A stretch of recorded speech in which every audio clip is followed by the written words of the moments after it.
നമസ്കാരം. എസ്ഐആറിനെ കുറിച്ച് ഒരു സംക്ഷിപ്ത വിവരണമാണ് ഈ വീഡിയോയിൽ. എല്ലാ കാര്യങ്ങളെയും കുറിച്ച് ആ, കഴിയുന്നത്ര ഒന്ന് ചുരുക്കി പറഞ്ഞു പോകാനാണ് ഞാൻ ഉദ്ദേശിക്കുന്നത്. ഇങ്ങനെ ഒരു വീഡിയോ ചെയ്യാൻ കാരണം നിങ്ങളുടെ സംശയങ്ങൾ തന്നെയാണ്. എന്നെ വിളിക്കുന്നവരുടെ എണ്ണം കൂടുന്നു, ഫോൺ അറ്റൻഡ് ചെയ്യാൻ കഴിയുന്നില്ല, സൈലന്റ് ആക്കി മൂലക്കിടേണ്ടി വരുന്നു, വാട്സപ്പിൽ മെസ്സേജുകളുടെ എണ്ണം കൂടുന്നു, എല്ലാം നോക്കാൻ കഴിയുന്നില്ല.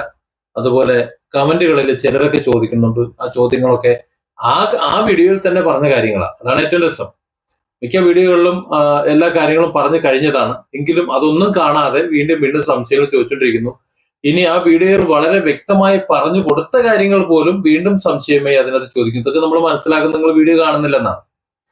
സത്യത്തിൽ ഇത്തരത്തിൽ ഞാനടക്കമുള്ള ഒരു വീഡിയോ ചെയ്യുന്നത് രണ്ട് കാര്യങ്ങൾ വെച്ചിട്ടാണ്. ഒന്ന്, നിങ്ങൾ ഈ വീഡിയോ കാണണം. നിങ്ങൾ കണ്ട് അതിന്റെ വ്യൂസ് കൂടുമ്പോൾ നമുക്കതൊരു ഒരു റവന്യൂ, ഒരു വരുമാന മാർഗമായി മാറും. അത്രയും ഒക്കെ കണ്ടെത്തി പലരോടും ചോദിച്ചും പറഞ്ഞുമൊക്കെ നമ്മൾ ചെയ്യുന്നതല്ലേ, ഒരു വരുമാനമായ മാർഗമായി മാറും. പിന്നെ അത് നിങ്ങൾക്കൊരു ഉപകാരമാണോ? അതുകൊണ്ട് തന്നെ ഡിഫറെന്റ് ആംഗിൾസിൽ നിന്ന് തെറ്റായ ഒരു ഇൻഫർമേഷൻ പോകാൻ പരമാവധി നമുക്കറിയില്ല, അറിഞ്ഞുകൊണ്ട് അത്തരത്തിലൊരു സന്ദേശം പോകില്ല. വളരെ വ്യക്തമായി ഇത്തരത്തിൽ കാര്യങ്ങൾ പറഞ്ഞു തരുമ്പോൾ അത് പൂർണ്ണമായിട്ട് കാണാതെ വീഡിയോ തുടങ്ങുമ്പോൾ തന്നെ, വീഡിയോ 1 മിനിറ്റ് 1.5 മിനിറ്റ് ഒക്കെ കഴിയുമ്പോൾ തന്നെ താഴെ കമന്റ് വരുന്നുണ്ട് സംശയം. അതിനർത്ഥം ആ വീഡിയോ കാണാൻ പോലും ആരും തയ്യാറില്ല എന്നുള്ളതാണ്. കുറച്ച് കഷ്ടമാണ്. അപ്പൊ ഏതായാലും ഞാൻ ഇതിന്റെ ആദ്യ കമന്റിൽ ഇതിനു മുമ്പ് ചെയ്തിട്ടുള്ള വീഡിയോകളുടെ എല്ലാം ലിങ്കുകൾ കൊടുത്തിട്ടുണ്ട്. ആദ്യ കമന്റിലുള്ള ലിങ്കിൽ പോയി കഴിഞ്ഞാൽ അതെന്റെ ബ്ലോഗാണ്. അതിൽ എല്ലാ വീഡിയോകളുടെ ലിങ്ക് നിങ്ങൾക്ക് കാണാൻ പറ്റും. നിങ്ങളുടെ സംശയത്തിനനുസരിച്ച് അതിന്റെ തമ്പലൈൻ നോക്കിയിട്ട് നിങ്ങളെ വീഡിയോ കണ്ടിട്ട് നിങ്ങൾ കാര്യങ്ങൾ മനസ്സിലാക്കുക. ഇതിലൊരു സംക്ഷിപ്ത രൂപം ഞാനൊന്ന് പറയാം. ഇതൊക്കെ നിങ്ങൾക്ക് അറിയാവുന്നത് തന്നെ ആയിരിക്കും, പക്ഷെ എങ്കിലും സംശയങ്ങൾ വീണ്ടും വീണ്ടും ചോദിച്ചിരിക്കുന്നത് കൊണ്ട് ഒന്ന് എക്സ്പ്ലെയിൻ ചെയ്യാമെന്ന് കരുതാണ്. ഒരു ഫോം, എന്യൂമറേഷൻ ഫോമിന്റെ ഏറ്റവും മുകളിൽ നമ്മുടെ വിവരങ്ങൾ പ്രിന്റ് ചെയ്തിട്ടുണ്ടാവും. അതിന് തൊട്ട് താഴെയുള്ള, അതായത് ആ ഫോട്ടോയുടെ QR കോഡിന്റെ താഴെയുള്ള ഭാഗത്ത് നിങ്ങൾ നിങ്ങളുടെ ഇന്നത്തെ വിവരങ്ങളാണ് എഴുതേണ്ടത്. അവിടെ എഴുതേണ്ട ID കാർഡ് നമ്പരും, ഇനി ആരുടെയൊക്കെ ID കാർഡ് നമ്പരും, ഭാര്യയുടെയും ഭർത്താവിന്റെയും അതുപോലെ മാതാവിന്റെയും പിതാവിന്റെയും ഒക്കെ ID കാർഡ് നമ്പർ എഴുതുകയാണെന്നുണ്ടെങ്കിൽ ഇന്ന് നിങ്ങളുടെ കയ്യിലുള്ള രേഖകൾ ആണ് അവിടെ എഴുതേണ്ടത്. നിങ്ങളെ സംബന്ധിച്ചുള്ള ഇന്നത്തെ വിവരങ്ങളാണ് നിങ്ങൾ അവിടെ എഴുതി വെക്കേണ്ടത്.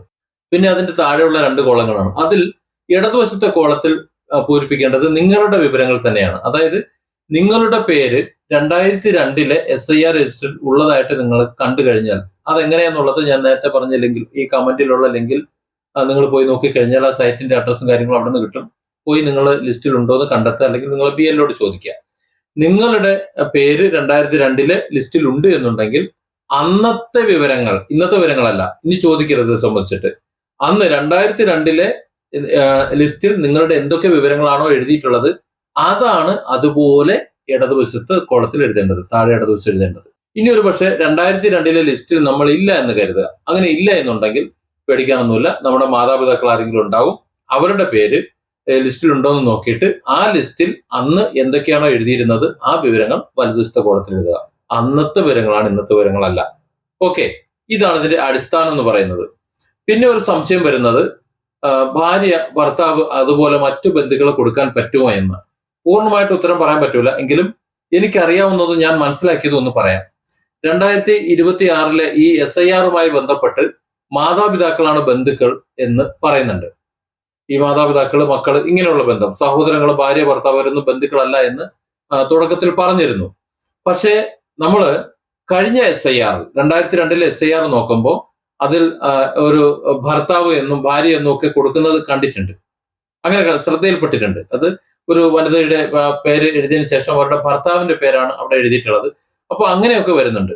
അതുപോലെ തന്നെ നമ്മൾ പുതിയതായിട്ട് വോട്ട് ചേർക്കാൻ ചെല്ലുമ്പോൾ ഫോം 6 പിന്നെ ഭാര്യ ഭർത്താവ് എന്നുള്ള ബന്ധങ്ങൾ അതിനകത്തും നമുക്ക് കൊടുക്കാൻ കഴിയുന്നുണ്ട്. അതിൽ നിന്ന് നമ്മൾ മനസ്സിലാക്കേണ്ടത് ഈ 2002 രജിസ്റ്ററിൽ ഉള്ള ഈ എന്യൂമറേഷൻ ഫോം ഫില്ല് ചെയ്യുന്ന ആൾക്കാർക്ക് മാത്രമാണ് ഈ മാതാപിതാക്കളുടെ കാര്യം ബാധകം എന്നാണ്. മറ്റുള്ളവർക്കൊക്കെ, പുതുതായി വോട്ട് ചേർക്കുന്നവർക്കും അതുപോലെ മറ്റും എല്ലാവർക്കും ഒക്കെ ബാക്കിയുള്ളവരും ഉപയോഗിക്കാം എന്നാണ് മനസ്സിലാക്കേണ്ടത്. ഇത്രയൊക്കെ തന്നെ പറയാൻ പറ്റുള്ളൂ. കാരണം അവിടെയും ഭർത്താവുണ്ട്, ഭാര്യയുണ്ട്. ഫോം 6 ഭർത്താവും ഭാര്യയുമുണ്ട്. ഈ എന്യൂമറേഷൻ ഫോമിൽ മാത്രം ഭർത്താവും ഭാര്യയും കാണാനില്ല. കാര്യം മനസ്സിലായിട്ടുണ്ടെന്ന് കരുതുന്നുണ്ടല്ലോ. ഇനി എന്യൂമറേഷൻ ഫോം നിങ്ങൾക്ക് കിട്ടി, നിങ്ങൾക്ക് 2002 ലിസ്റ്റിൽ നിങ്ങളില്ല, നിങ്ങളുടെ കുടുംബക്കാരല്ലെ മാതാപിതാക്കളെ ഉൾപ്പെടുത്താൻ കഴിയുന്നില്ല, ഒരു തുമ്പും പാലും ഇല്ല, ആരെയും കൊടുക്കാനില്ല. എന്യൂമറേഷൻ ഫോം കിട്ടിയെന്ന് കരുതിക്കാണ്ട് നിങ്ങളത് ഫില്ല് ചെയ്യാൻ നിൽക്കണ്ട. നിങ്ങൾ 9-ാം തീയതിക്ക് ശേഷം ഫോം 6 പൂരിപ്പിച്ച് വിടുക. ഇതാണ് വേണ്ടത്. പിന്നെ തിരുത്തലുകൾ എന്ന് പറയും ഫോം 8 എന്നുള്ളത് പിന്നെ തിരുത്താനുള്ള അവസരം മറ്റു ഫോമിലൂടെ നമുക്ക് തരുന്നുണ്ട് എന്ന് പറയുന്നുണ്ട്. അത് അപ്പോൾ ആലോചിച്ചാൽ മതി. ഇപ്പോ നമ്മുടെ അന്നത്തെ വിവരങ്ങൾ എന്താണോ അത് അവിടെ എഴുതി വെച്ചാൽ മതി, മാറ്റം വരുത്തേണ്ട എന്നതാണ് പൊതുവെ പറയപ്പെടുന്നത്. അതായിരിക്കും അതിന്റെ ശരി. ചില ഭാഗങ്ങളിലൊക്കെ ഈ എന്യൂമറേഷന്റെ ഫോം മുഴുവനായി പൂരിപ്പിക്കാതെ കൊടുക്കുന്നത് ശ്രദ്ധയിൽ വരുന്നുണ്ട്. താഴെ നമ്പറുകൾ മാത്രം എഴുതുക, മുകളിൽ ഏതെങ്കിലും ചില കാര്യങ്ങൾ മാത്രം എഴുതുക എന്ന്. അത് ശരിയായ ഒരു പ്രവണതയല്ല. ഒരുപക്ഷെ നിങ്ങളുടെ ഫോമൊക്കെ റിജക്ട് ചെയ്യാൻ സാധ്യതയുണ്ട്. അതുകൊണ്ട് തന്നെ പരമാവധി എല്ലാ വിവരങ്ങളും, ആവശ്യമുള്ള മുഴുവൻ വിവരങ്ങളും രേഖപ്പെടുത്താൻ നിർബന്ധമായിട്ടുള്ള, അല്ല താല്പര്യമുണ്ടെങ്കിൽ മാത്രം എഴുതുന്ന കോളങ്ങളുണ്ട്. അവയൊഴികെ മറ്റു കോളങ്ങളെല്ലാം വ്യക്തമായി പൂരിപ്പിച്ച് മാത്രമേ കൊടുക്കാവൂ. പിന്നെ ഈ ഫോം BLOക്ക് കൊടുക്കുന്ന സമയത്ത് ഒരെണ്ണം നിങ്ങൾക്ക് ഒപ്പിട്ട് തരും. അതിനെന്ന് വെച്ചാൽ റിസീറ്റ് പോലെയാണ്. നിങ്ങൾ എന്തൊക്കെയാണ് എഴുതി കൊടുത്തത് എന്ന് നിങ്ങൾക്ക് മനസ്സിലാക്കാനാണ്.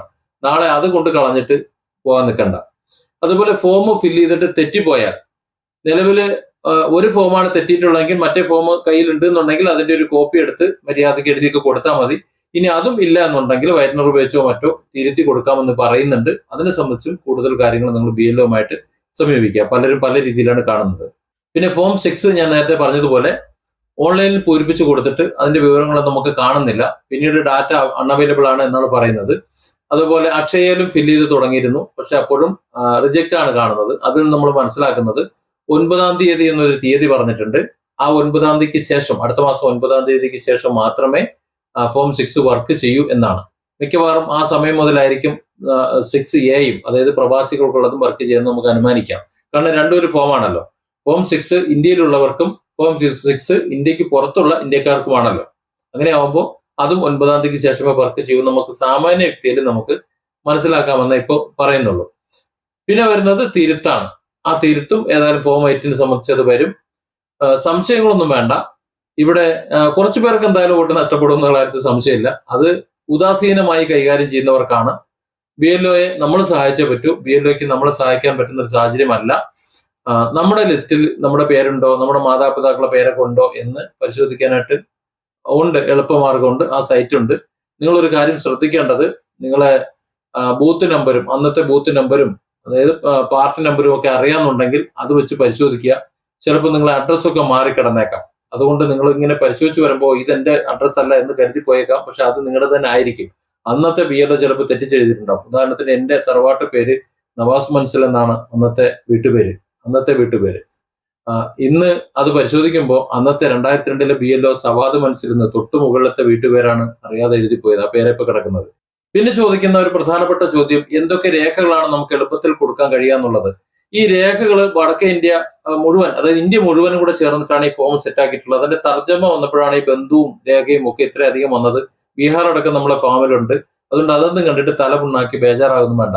3 രേഖയാണ് പ്രധാനമായിട്ടും നമ്മുടെ കയ്യിൽ വേണ്ടത്. ഒന്ന് ജനന തീയതി തെളിയിക്കുന്ന രേഖ, നമ്മുടെ പ്ലേസ് ഓഫ് ബർത്ത് തെളിയിക്കുന്നതിനുള്ള രേഖ, പിന്നെ നമ്മുടെ പ്രസന്റ് അഡ്രസ് തെളിയിക്കുന്നതിനുള്ള രേഖ. ഈ രേഖകൾ നമുക്ക് എളുപ്പത്തിൽ നോക്കാം എങ്ങനെയാണെന്നുള്ളത്. നിങ്ങളുടെ കയ്യിൽ SSLC ബുക്ക് ഉണ്ടെന്നുണ്ടെങ്കിൽ അതിന്റെ ഫ്രണ്ട് പേജിൽ ഇത് രണ്ടും ഉണ്ടാവും. ഏത്, നമ്മുടെ ഡേറ്റ് ഓഫ് ബർത്ത് ഉണ്ടാവും, പ്ലേസ് ഓഫ് ബർത്ത് ഉണ്ടാവും. നിങ്ങളുടെ പാസ്പോർട്ട് ഉണ്ടെങ്കിൽ അതിലും ഉണ്ടാകാൻ സാധ്യതയുണ്ട്. അപ്പൊ ഈ രണ്ടിലേതെങ്കിലും ഒന്ന് നമുക്ക് ആദ്യ പാർട്ടിൽ കൊടുക്കാൻ പറ്റും. നിങ്ങൾക്ക് ആധാർ ഉണ്ടെങ്കിൽ ആ ആധാർ രണ്ടാമത്തെ പാർട്ടിൽ നിങ്ങളെ പ്രസന്റ് അഡ്രസ് ആയിട്ട് കൊടുക്കാൻ പറ്റും. അതുകൊണ്ട് ആ പ്രശ്നം കഴിഞ്ഞു. ആരും ടെൻഷൻ അടിക്കണ്ട. വോട്ട് പുതുതായിട്ട് ചേർക്കാൻ ഒരു കുഴപ്പമില്ല. അപ്പൊ എന്യൂമറേഷൻ ഫോം ഫില്ല് ചെയ്യുമ്പോഴാണ് വലിയ പ്രശ്നം, വലിയ തലവേദനയായി വന്നിരിക്കുന്നത്. രേഖ അങ്ങനെയും എടുക്കാം. ഇനി ഈ രേഖകൾ എങ്ങനെ കിട്ടുമെന്നുള്ളതാണ്. കാരണം സ്കൂൾ സർട്ടിഫിക്കറ്റ് നമ്മുടെ കയ്യിലില്ല. സ്കൂൾ സർട്ടിഫിക്കറ്റ് ഇല്ലാന്നുണ്ടെങ്കിൽ നമ്മുടെ കയ്യിൽ നമ്മൾ പഠിച്ചിട്ടുള്ള സ്കൂളിൽ പോയിട്ട് ഒരു അബ്സ്ട്രാക്ട് എഴുതി വാങ്ങിയാൽ മതി. നമ്മൾ ഇപ്പോൾ 2ാം ക്ലാസ്സിലോ 3ാം ക്ലാസ്സിലോ 10ാം ക്ലാസ്സിലോ 5ാം ക്ലാസ്സിലോ ഏതെങ്കിലും ക്ലാസ്സിൽ പഠിച്ചിട്ടുണ്ടാവുമല്ലോ. പരീക്ഷ എഴുതി ജയിച്ചു കഴിഞ്ഞാൽ SSLC ബുക്ക് ഉണ്ടാവും. അതിന് മുമ്പാണെന്നുണ്ടെങ്കിൽ സ്കൂളിൽ നിന്ന് 9ാം ക്ലാസ് കഴിഞ്ഞുള്ള സർട്ടിഫിക്കറ്റ് അല്ലെങ്കിൽ ഏത് ക്ലാസ് കഴിഞ്ഞിട്ടുണ്ടോ ആ ക്ലാസ് കഴിഞ്ഞിട്ടുള്ള ഒരു അബ്സ്ട്രാക്ട് നിങ്ങൾ ഒരു 50 രൂപ പേപ്പർ വാങ്ങി കൊടുത്തു കഴിഞ്ഞാൽ അതിനകത്ത് അവർ എഴുതി തരും. ഓക്കെ, അപ്പൊ അത് തന്നെ മതി. സീലൊക്കെ വെച്ച് തരുമ്പോൾ അത് നമുക്ക് ഡേറ്റ് ഓഫ് ബർത്തും പ്ലേസ് ഓഫ് ബർത്തും തെളിയിക്കുന്നതിന് കൊടുക്കാൻ പറ്റും. ഇനി ഒരു രേഖയും ഇല്ലാത്തവർക്ക് എന്തായാലും പാസ്പോർട്ട് ഉണ്ട്, വിദേശികൾ മറ്റുള്ളവരെ സംബന്ധിച്ചിട്ട്. ആ പാസ്പോർട്ട് രേഖകൾ നിങ്ങൾ കൊടുത്താൽ മതി. അതുപോലെ ഇപ്പോഴത്തെ ആധാറും ഉണ്ടാവും. ഈ 2 രേഖ തന്നെ മതി. രേഖയ്ക്കൊന്നും ബേജാറാകേണ്ട ആവശ്യമൊന്നുമില്ല. അതുകൊണ്ട് പുതിയതായി വോട്ട് ചേർക്കാൻ ശ്രമിക്കുക. നിങ്ങൾക്ക് എന്യൂമറേഷൻ ഫോം ലഭിച്ചു എന്ന കാരണം കൊണ്ട് അത് തന്നെ ഫില്ല് ചെയ്ത് കൊടുക്കണമെന്ന് വാശിയൊന്നും കൊടുക്കണ്ട.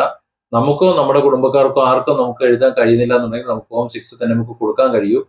ഏതായാലും നിങ്ങൾ പൂരിപ്പിക്കുമ്പോൾ വളരെ കൃത്യമായി ഇനി കൊടുക്കുന്ന ആപ്ലിക്കേഷനെങ്കിലും കൃത്യമായി കൊടുക്കണം. അതുപോലെ നിങ്ങളുടെ രേഖകൾ, ഒരുപാട് പേർ രേഖകൾ അങ്ങനെ വ്യത്യാസമുണ്ട് ഇങ്ങനെ വ്യത്യാസമുണ്ടെന്ന് പറയുന്നുണ്ട്. അതൊന്നും ഇലക്ഷൻ കമ്മീഷന് ശരിയാക്കാനൊന്നും പറ്റൂല. നിങ്ങളുടെ രേഖകൾ നിങ്ങൾ തന്നെ ശരിയാക്കി വെക്കണം. ഇപ്പോൾ തൽക്കാലം പഴയതും പുതിയതുമായിട്ട് ഈ രീതിയിൽ കൊടുത്തതിന് ശേഷം നിങ്ങൾ പൂർത്തിയാക്കുക. ഇനി എന്തെങ്കിലും സംശയം ഉണ്ടെങ്കിൽ ഇതിന്റെ ഒന്നാമത്തെ കമന്റിൽ ഞാനൊരു ലിങ്ക് വെച്ചിട്ടുണ്ട്. ആ ലിങ്കിൽ ഒന്ന് പോയി കഴിഞ്ഞാൽ കുറേ വീഡിയോകൾ കാണും. അതിൽ നിങ്ങളുടെ സംശയങ്ങൾ എന്താണെന്ന് എന്റെ ഹെഡിങ് പരിശോധിച്ചിട്ട് അതിലേക്ക് കയറി കഴിഞ്ഞാൽ നിങ്ങളുടെ സംശയങ്ങൾ തീരും. എന്നിട്ടും നിങ്ങളുടെ സംശയം തീരുന്നില്ല എന്നുണ്ടെങ്കിൽ ഇതിന്റെ താഴെ കമന്റ് എഴുതി നമുക്ക് അടുത്ത ചെയ്യാം. സംശയത്തിന്റെ ആവശ്യമൊന്നുമില്ല. ഇത് സിമ്പിളായിട്ട് നമുക്ക് ചെയ്യാവുന്നേ ഉള്ളൂ. ഇപ്പോൾ 19-ാം തീയതി ആയില്ലേ ഇന്ന്. ഇതിനെ ടെൻഷൻ അടിച്ചിട്ടൊന്നും കാര്യമൊന്നുമില്ല. Different angles. Don't forget to subscribe and support this channel.